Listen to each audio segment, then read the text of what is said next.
Hello, everybody, and welcome to Sake Revolution. This is America's first sake podcast.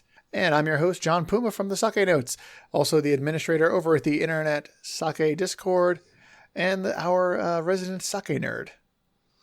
And I am your host, Timothy Sullivan. I'm a sake samurai, a sake educator, as well as the founder of the Urban Sake website. And every week, John and I will be tasting and chatting about all things sake and doing our best to make it fun and easy to understand. That is right. That's what we do here every single week. How are things over there in your world, Tim? Pretty good. Pretty good? All yeah. right. Yeah. It's been a little wild. It's been a little crazy. Much like our weather this past couple of this past week. I feel like every day I wake up, I look at the forecast and it's like a different season. I know. It's very hard to know what to wear. This is a big dilemma for me. Well, luckily we're not going out that much because we're still in a pandemic. Yes, and we're still recording remotely. We are. Yeah. And we're still not sharing sake because we're recording remotely. But that has led to some really interesting stuff where we both get to try different sakes and just kind of talk about them a lot. Yeah, and we have some good stuff in store for today. I'm tasting one of my favorites, and I can say that without reservation. Yeah, talking about wild weather, we are going in again with our wild rice. Oh, sometimes the puns are painful, Tim, but I recognize why they have to happen. Segues are very important. They are very important.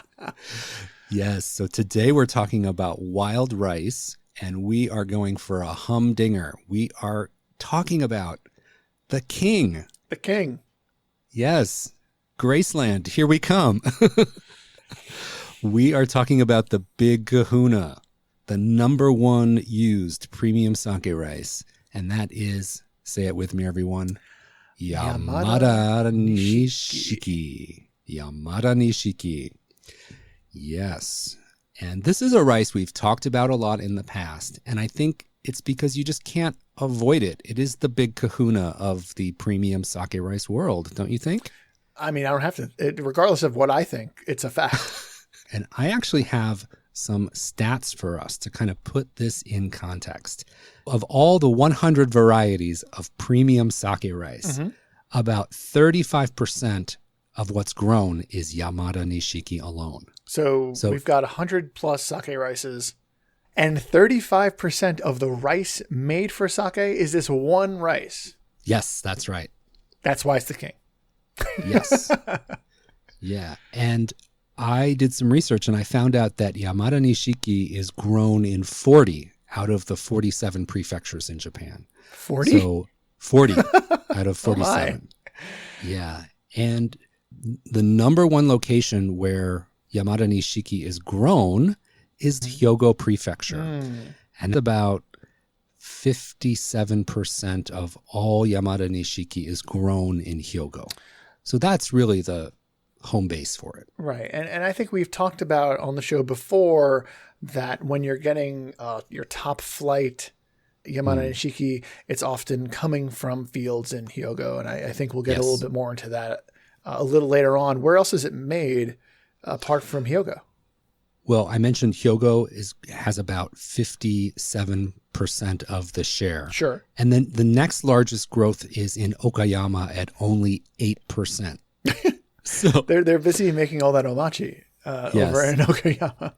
And then Yamaguchi is number 3. They get just over 6% of their rice growth. All right, for sake is Yamadanishiki. So by far and away, the number one location for growing Yamadanishiki sake rice is in Hyogo Prefecture. And that's the prefecture where it was actually crossbred for the first time and where it was developed. And that all happened in the early 20th century.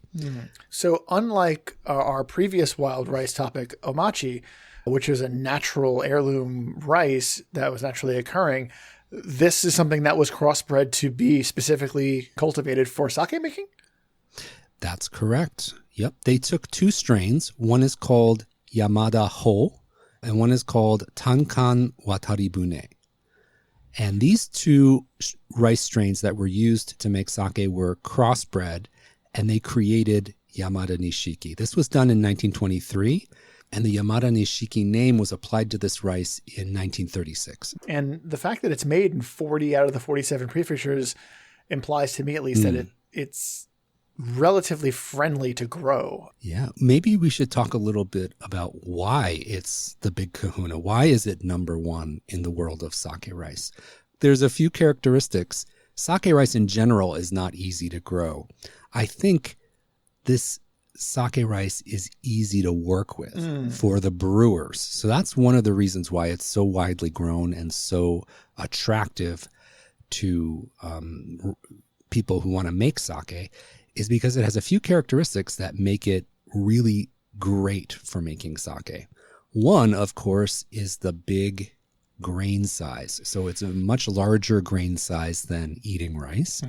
And it has a very big shinpaku.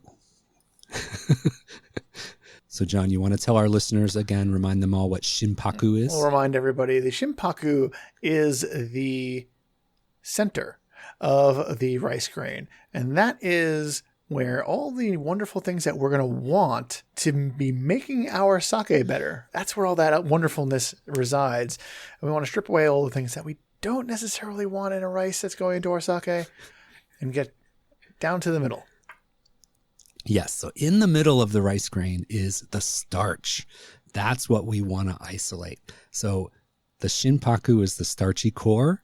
And with Yamadanishiki, we have a really well-developed, easy to identify, and larger than average shinpaku. So that makes it very attractive for sake brewers. And naturally, Yamadanishiki has a lower protein content than other types of rice. So we want to get the protein out. We want to get that starch really highly developed. And a final thing I'll mention is that this type of rice absorbs water really well without falling apart that easily. So it's a great combination of structure and solubility in this rice that makes it a dream to work with for sake brewers. So there's a lot of things going for it, and it is very desirable for the brewers that are making sake. Wonderful. With all of the starches in the middle and not that much protein, I'm assuming probably not that desirable for cooking, though. Yeah, it's not too tasty.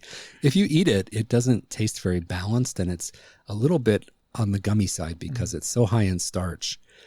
So not so yummy for eating, but really good for making sake. I actually had some during my last trip to Japan. We were in an izakaya in Sapporo, and they had garlic fried rice made with Yamadanishiki. Oh my God. And so I was like, well, I have to try this. And I did. And it was just kind of bland.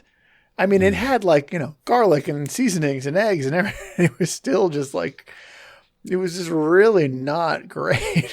I was like, I understand now why people don't eat this. So guys, don't go out trying to make fried rice out of your Yamadanishiki. Save that for your sake. Yeah. And you would think it would be nice and easy, and you could just say, hey, Yamadanishiki is the king of sake rice. But did you know, even among Yamadanishiki, there's different levels and grades. So you're saying that not all Yamadanishiki was created equal? Not all Yamadanishiki is created equal. There are grades and classifications of Yamadanishiki, and there's super elite regions where Yamadanishiki is grown that qualify for special status. Do you want to hear about that? Special status. I do want to hear about that, but I also want to know, what are the desired traits that make it special? I want to know what's so special about it. Well, when you look at the map that outlines the special regions for growing Yamadanishiki, it looks very much like one of those wine region maps where like this valley and this river and this hillside are especially good for growing this rice. And it has a lot to do with the differential between the daytime and nighttime temperature. So there's a certain swing in temperature that is very good for growing the optimal Yamadanishiki. So even if you're using the same seeds here, and here, these different plots, there's certain plots that are going to have the optimal temperature, the optimal soil composition, and they tend to produce the most well-integrated Yamadanishiki, the highest quality.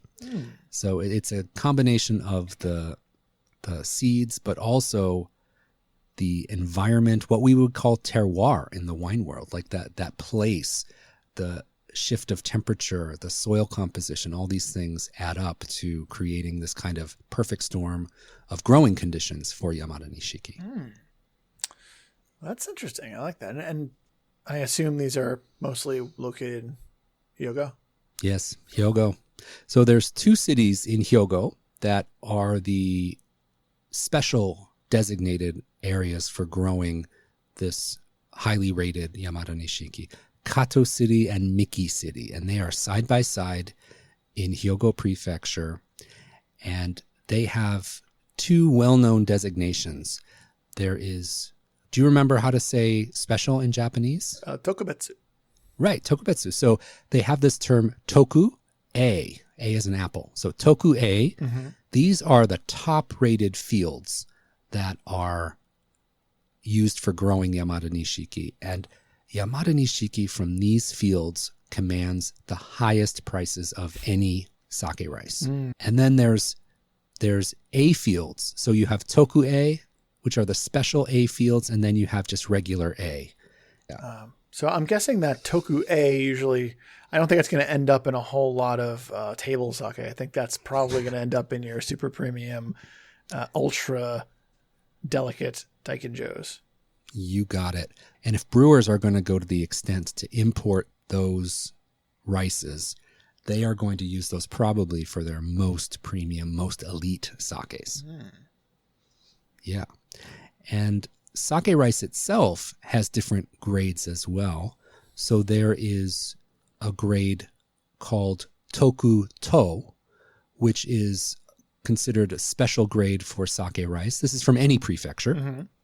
And that means that 80% of the grains of that batch meet the quality standard for sake rice. But there's one above that, Tokujo. Tokujo. Tokujo, again, this is a grading label for sake rice from any prefecture. And if 90% of the grains meet the quality standard, you can achieve Tokujo. So that is the highest level. It's called above special grade. And it is the highest level of sake rice. So you can have Toku A grown Tokujo rice. So Toku A refers to the field in Hyogo, and Tokujo refers to the grade of the rice itself. This is getting complicated, Tim.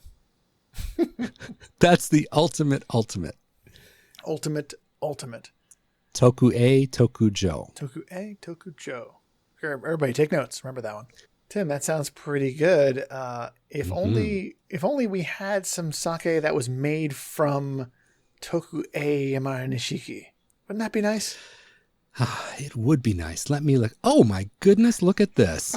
The bottle that I brought is Toku A Field Tokujo Yamadanishiki. I got it right here. Oh, isn't that something? Lucky you. Yes. So we both brought sakes featuring Yamadanishiki, both John and myself. John, why don't we go ahead and introduce our sakes now? I think that's a good idea. And since we're on the topic of Toku A sakes, why don't you go first? Yes. So I sought out a sake that would highlight this Hyogo-grown top-grade Yamadanishiki. So I picked up a bottle of Tentaka Silent Stream Junmai Daiginjo. This is a sake that's actually from Tochigi Prefecture. So it's not from Hyogo itself, but they wanted to bring in the highest quality Yamadanishiki to make this sake. So, of course, they purchased Toku A Field Tokujo quality Yamadanishiki.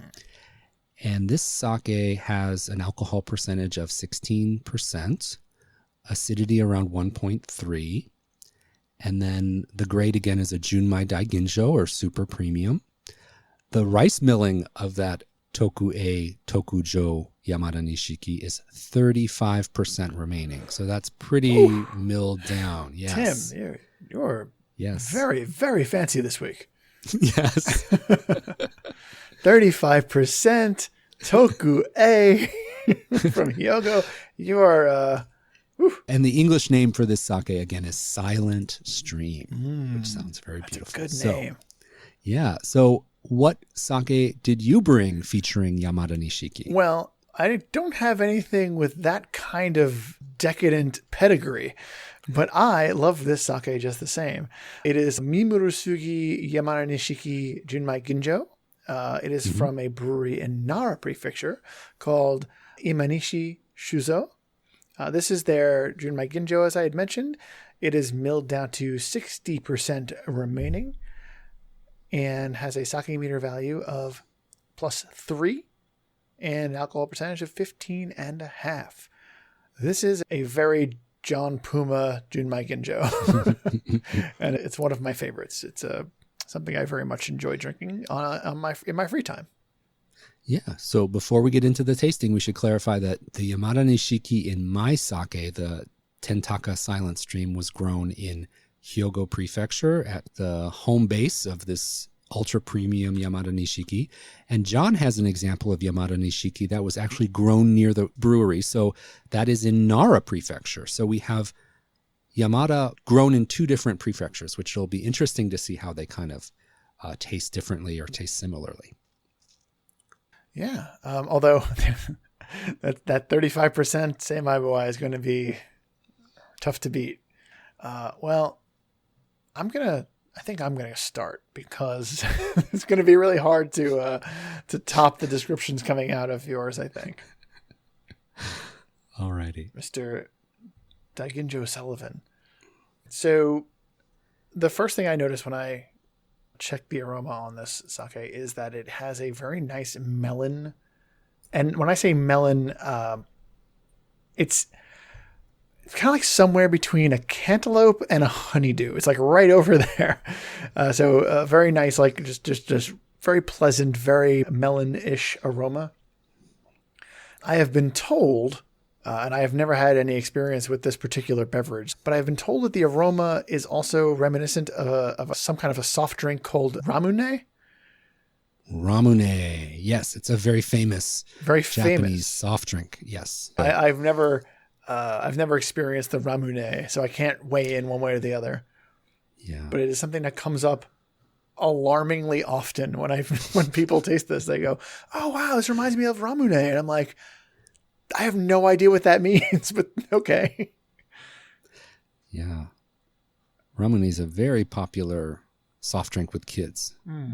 How's the taste? The aroma writes a check that says very interesting amounts of melon, and the taste cashes it immediately. It is very melon forward, very fruit forward. It's got a nice, dry, crisp finish, which is a contrast that I absolutely love. This has that magic water-esque quality to it, where it is nice and refreshing. Like I said, it's a nice fruit on the front, very refreshing flavor, crisp and dry finish, and then you are ready for another sip. And because you enjoyed it so much the first time, you don't stop. Or if you're like me, you don't stop. Well, I have to ask you, did the check clear or did the check bounce? This check cleared. But no, yeah, this is very, like I said, very nice fruit component in the front. I get all that melon, and it's like very like honeydew, cantaloupe, all of that kind of thing. Yeah, that sounds right up your alley. Mm-hmm.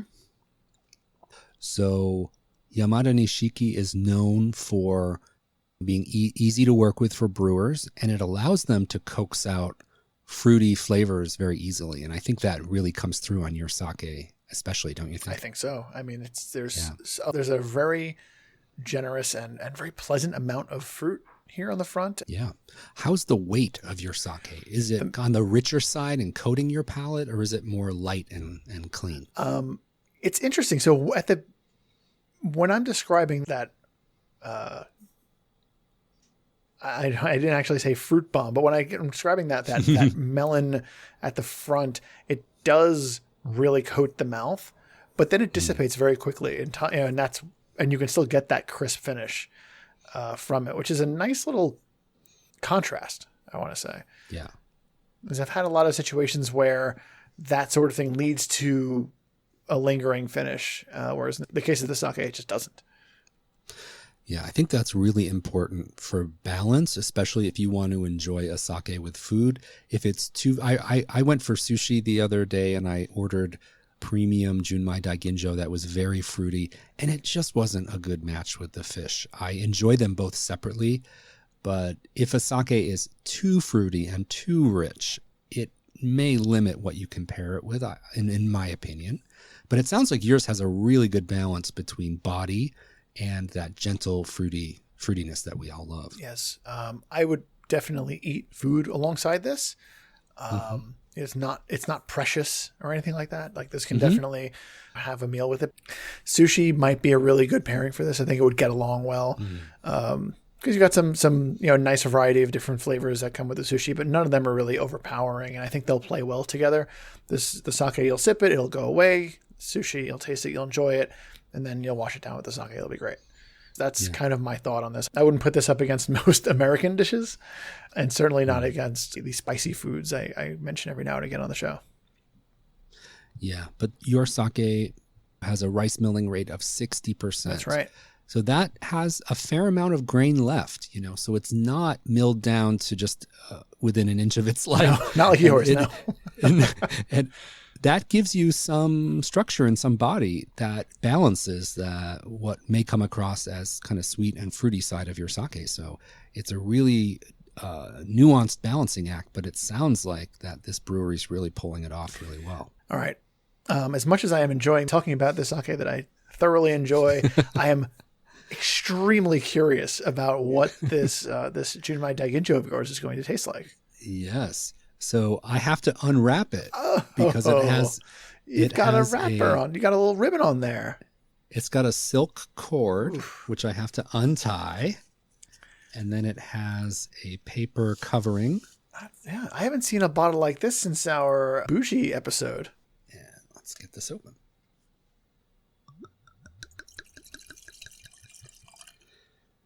All right. So again, I have the Tentaka Silent Stream Junmai Daiginjo, 35% rice milling, and this uses the Toku-A field grown Tokujo quality Yamadanishiki. Top of the line. Top of the line. Sake rice from Hyogo. Let's give it a smell. Whoa. All right. What do you got? Whoa. It smells like fruit salad, melon, papaya, a little bit of banana. There's some ripe tropical fruits going on here. Ooh. Yeah. It smells rich and fruity. Oh, very nice. There's a hint of sweetness in the aroma as well. Just like a back note of something that hints at sweetness, like just a wisp of cotton candy, maybe wafting cotton candy from the other room. Ooh, that's a new one. Yeah, so there's a hint of something sweet, mostly like very ripe tropical fruits. And, what I'm getting now that I smell it again is that what I was referring to as a kind of a cotton candy smell. It's almost like a bubblegum smell. Ooh, very nice. So it's got that hubba bubba bubblegum, little bit of cotton candy and tropical fruits all kind of swirled in together. So it is very rich aromatics, very perfumed. Yeah, lovely. So let's give it a taste. I'm a big fan of when I get bubblegum on the nose of a sake. That's exciting to me. All right. Well, the flavor is not as sweet as I was expecting from that aroma. There's actually a dry finish on this sake. Really? Yeah, very interesting. That's unexpected. Yeah, the aroma had a lot of concentrated sweetness and a lot of concentrated fruitiness, but the palate, the flavor of this sake is much more balanced than that, and it has a relatively dry finish. A nice richness on the texture, though. Yeah, so it coats your palate. There's a little bit of richness, lightly fruity on the mid palate, and then it finishes kind of dry. it does linger. So in my estimation, this is more of like a wine-like finish. Like maybe they're going for something a little bit more expressive when it comes to the aftertaste of this sake. Well, you did mention terroir earlier, Yes. which is generally a wine term. Yes. Yes. So this is not simple. It's not light. It's got some complexity, some fruitiness, and a nice lingering finish. I think that this special rice really comes through in the nuance and the complexity of the flavor. Not simple, not straightforward, really interesting and deeper flavor. But of course, you have to mention the smoothness as well. It's very, very silky smooth. So almost goes without saying at 35%. Really silky. It would have to be. Yeah, really silky on the palate. Mm-hmm. Yeah, this is a showy sake for sure. This is one of those situations where I'm like, wow, I really miss doing these episodes in person because I would love to taste that. Yeah, it's really interesting. Yeah, and it's I remember first getting into sake and first kind of getting into the weeds a little bit and hearing about this and hearing about the Yamadanishiki and then starting to look at rice names on labels when I could find them on the back since they don't always put them there and seeing it so often. And I was like, wow, it's like everything Yamadanishiki. And it was like, no, not everything, but a lot, a tremendous amount. And I imagine that what we get in the US is probably skewed as well, since we get a lot of the more popular, more widely distributed sakes. Yeah, there's, as we mentioned, there's a lot of prefectures growing at least some Yamadanishiki. And a lot of breweries, when they want to make their top of the line ultra premium sake, they're going to pony up and buy the sake rice from these special regions in Hyogo to get that special top grade Yamadanishiki. So, any closing notes on the wide, happy world of sake rice and Yamadanishike's position at the top? Well, it is the king. Yeah. And I feel like we had to get this one in relatively early. Yeah. I think that the key takeaways are that we have premium sake rice and regular rice that you can use for making sake. So it's good for people to know that there's this special designation sake rice and then just everyday rice you can use for making sake. When it comes to those grades of premium sake rice, Yamadanishiki is at the top. And it's statistically likely that it came from Hyogo, Yes. apparently. If you guess Hyogo, you're going to be right 50% of the time, at least. 57% of the time. Anyway, so Tim, thank you. This is the most sake education we've gotten out of a sake education corner in a long time, I think. And it's bigger than ever. It's a sake education suite. Excellent. So, John, if our listeners want to find you on the internet, where can people find you? Well, for regular social and about kinds of stuff, it's John Puma NYC. For mine and my shell's sake adventures, you want to go over to the Sake Notes. And what about you, Tim? Well, you can find me at All Things Urban Sake. So Instagram, Twitter, and Facebook are all Urban Sake. And you can always visit my website, urbansake.com, and contact me there. Excellent. All right. Well, I want to thank our listeners so much for tuning in.